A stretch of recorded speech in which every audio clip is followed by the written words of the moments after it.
Next, I want to talk about Stand Against Darkness. Muster for dudes. I think this card is kind of unfortunate in that it has to shoulder the comparison to Muster for Battle, which was really at the top end of power level in the format. I do think this by itself is not going to be a card that really sees play.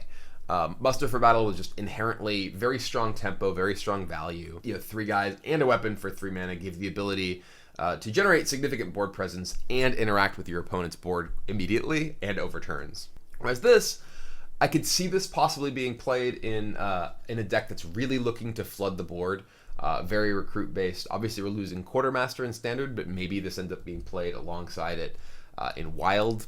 Probably not, simply because Muster exists and does the job generally better. But if you're playing a deck that's looking to play, Cult Master, Sea Giant, sort of a board flood Paladin deck, this may find its way into your deck. I find it unlikely. Just the cost and immediate effect of what you're getting doesn't seem worthwhile to me. But it can be used in particular strategies that really want those extra guys. All right, I want to talk about Brood of N'Zoth. This little guy, first of all, is kind of adorable looking.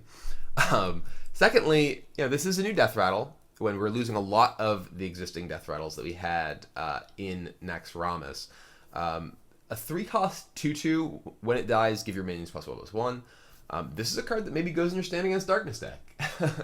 And I mean, it's important to note that all these evaluations of these cards are being made sort of in a vacuum where we don't have complete information. Not only do we not know what other cards are going to be in this set that some cards may work with, we also don't know exactly how some of the cards in Classic might be changing. So that could really shift the evaluation of some of these cards. And this is a card that, on the surface, just by itself, doesn't seem very powerful. But if there are a significant number of cards that do generate multiple minions, obviously this is a card that would be very powerful in a deck that had lots of effects like Stand Against Darkness or Implosion or things like that. You could potentially play this and with a board of several minions, if your opponent doesn't kill your other stuff, kills this guy, you get some sort of buff. If they leave this guy alive, you could play something that generates multiple minions, and get a big boost off this guy dying. Obviously, intrinsically not super powerful stat-wise, but does seem like the sort of card that can have a home in a deck that's built with it in mind. I want to talk about Cult Apothecary. I've seen people saying, oh, this is the new heal bot. Again, I think that Blizzard doesn't really want to just have, we're going to fill this hole of 5-cost healing minion with something when they release new sets. This is obviously not nearly as effective as Healbot in a lot of circumstances. Obviously against Freeze Mage, this is often going to do nothing when you play it. It'll just be a 5-cost 4/4, whereas Healbot was very, very effective at dealing with their burst damage. This is much more effective against a deck like, say, Zoo, where they're likely to have a lot of minions on board, and not only do you gain often as much, if not more, life from the Apothecary, but you also get a 4/4 rather than a 3/3 body. And that's a pretty big jump. That means that instead of trading into 2-drops, you can often eat 3-drops. So pretty big deal in terms of the stat change. And also just the applications what the card will have. So I do expect this card to see at least some amount of play, simply because neutral minions that provide a valuable effect like this, in terms of just where they have a home in the metagame, I think are pretty attractive. So definitely a card that I expect to see some amount of play. Not going to replace Healbot in terms of I want to gain life, consistently, so this is where I go. I would expect that classes would move more toward Refreshment Vendor, which is a powerful card that I think has been underplayed simply because Healbot does exist, as well as possibly class-specific healing cards as well. All right, let's talk about Infested Tauren. First of all, does not summon a slime with Taunt. This is not Sludge Belcher. This is, kind of like Tauren Warrior or whatever, the 2/3 Taunt guy, but that just happens to have a 2/2 in its stomach. So this is kind of interesting because it is effectively 4/5 worth of stats over 2 bodies. The problem being, of course, that the front end of the body is very easy to kill. This is a 4-cost minion that dies to Fiery War Axe, and that's not terribly attractive. Sometimes you want your sort of stats split up across 2 different bodies, because it does mean that your opponent has to spend more resources to deal with them. When the bodies are this small and sort of not that cheap, obviously something like Haunted Creeper, it's very cheap, and it's difficult for your opponent to just easily deal with because it requires multiple increments of actions. It requires, attacking into each of the things, and that can, because it only costs 2, that was just a very powerful effect. This is, sort of a mid-range minion that requires, 2 attacks to remove, but you can often ignore the second half because it's just a 2/2, and the front half dies so easily to so many things at that cost range. It's difficult for you to imagine this being a card that sees a lot of competitive play. It's certainly not the next Sludge Belcher. This isn't going to be a ubiquitous card that just shows up as a defensive measure in pretty much every deck. So, I'm not a fan of this one. All right, next we have N'Zoth's First Mate. So this is a 1/1 Warrior Pirate. Battlecry, equip a 1/3 Rusty Hook. Now, it's weird to me that this is paired with N'Zoth in the way that it is, because N'Zoth has nothing to do with pirates or Battlecry or weapons. So that's a little peculiar to me that this is how this card is characterized and works from a flavor perspective. But this card is kind of interesting. If we are in a world where there are a lot of 1 health minions, for instance, if there are like Face Hunter type decks that are very popular, I think this could be a very good card, because it gives you the ability to interact with those 1 health minions right away, thanks to both the 1/1 in play and the 1/3 weapon. Just pretty powerful in terms of that degree of interaction. And this is kind of like a 2/1 minion for 1 that allows you to split up where it's going. Obviously, if you attack into a minion, you have to attack into a minion with a weapon as well to do 2 damage. But like, often your early minions are going to trade into opposing small minions that have 1 health anyway. So this is kind of like able to kill that and then keep killing other things with the weapon. So I don't think this is likely to be a card that's particularly popular, but if the metagame is right, I think this is actually a very efficient way to deal with those early 1 health minions, and might see play in that case. I don't think, unfortunately, it's really gonna see much play in pirate decks, simply because pirate decks generally care about having a big weapon rather than just having a weapon. This could obviously allow you to play something like a Dread Corsair a turn earlier than usual, but not really that big a deal. So maybe a situational card in some metagames, but probably not. All right, let's talk about Tentacle of N'Zoth. So another N'Zoth-oriented card. This one, though, actually related to N'Zoth in a way. We'll get to him in a moment.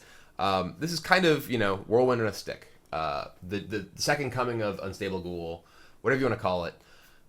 Also, I think a contextual card, metagame-wise. If the metagame does have lots of small minions, 1 health minions in particular, this card could certainly find a home in a lot of decks.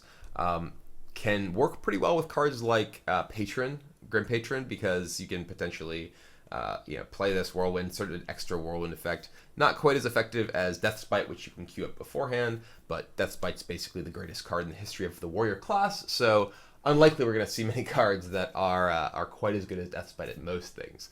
But interesting card. It's difficult to make 1 mana cards, frankly. And this is, an option that I think that a lot of classes, again, in a metagame where there's a lot of cheap 1 health minions, could end up being something that we see played as a way to deal with them. We're seeing Explosive Sheep leaving, for instance, and Explosive Sheep was pretty key to some of my mage decks, maybe not many mage decks out there. And this isn't as powerful as Explosive Sheep, but it's cheaper. So if there is a world in which there are a lot of 1 health minions that you want to deal with, this is an option, though at the same time, in the mage class, which has the ability to trigger it right away compared to other classes, you do have access to Arcane Explosion, which only affects your opponent's minions and doesn't hit your own, and it's cheaper. So maybe not necessarily going to find a home, but we'll see.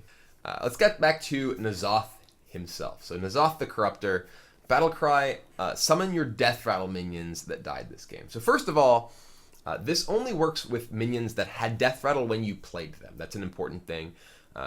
If a minion gains Death Rattle, you don't actually get that minion back. With, say, Infest, you don't get the minions back later on.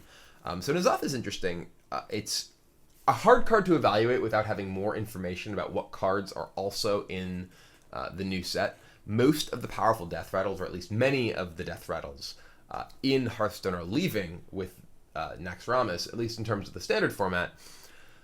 Which is one thing that's interesting, by the way, is that with standard and wild, cards are going to have different evaluations in different formats. People will think, right now people are like, oh, this is a good card, this is a bad card. It's like, well, this is a powerful card in wild and not necessarily a powerful card in standard. And that's interesting because it creates this additional way that cards can matter.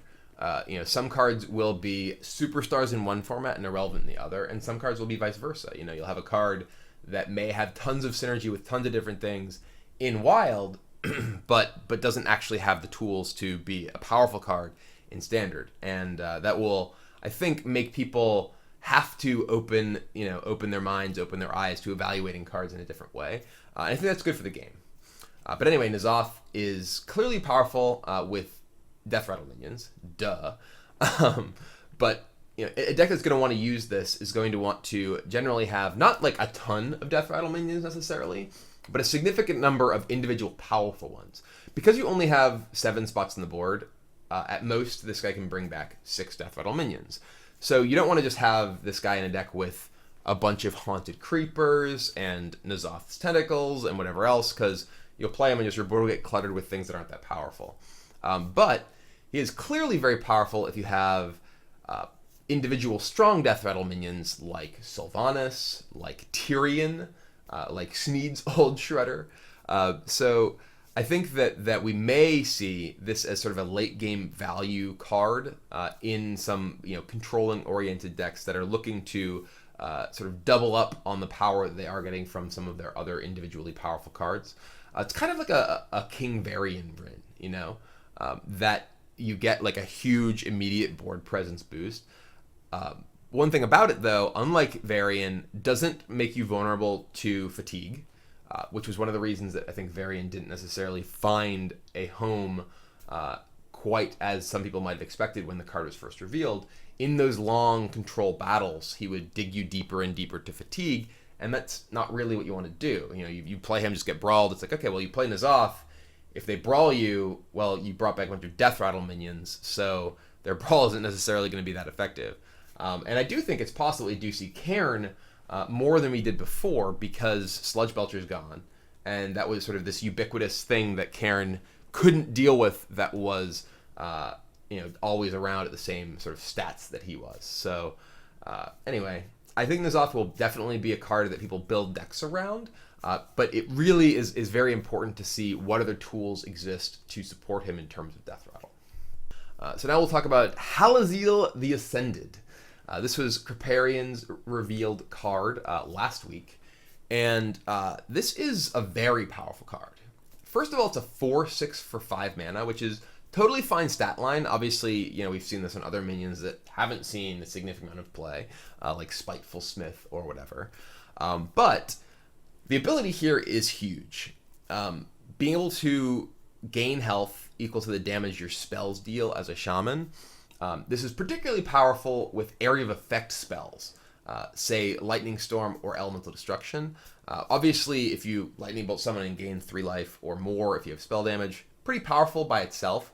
But if you play Lightning Storm on a board full of guys, it can basically just be Reno Jackson, completely restore you up to full health. One of the things that I've frequently found to be a problem with mid-range shaman decks is the fact that they suffer from inconsistencies in terms of having to have cards that do a very diverse set of things. Unlike warrior decks and priest decks, which can naturally heal themselves with their hero power and thus can sort of naturally play a controlling game, shaman just has Make a Totem, which, while it can be very powerful in certain circumstances, doesn't naturally keep you alive. So you need to play cards like Healing Wave, like Healbot, or maybe now Refreshment Vendor, in order to preserve your life total against aggressive decks. Playing Hallazeal in your deck gives you a card which is a standalone powerful minion, reasonable stats, can contest the board, that also enables this potential life gain board swing with cards that you're already playing.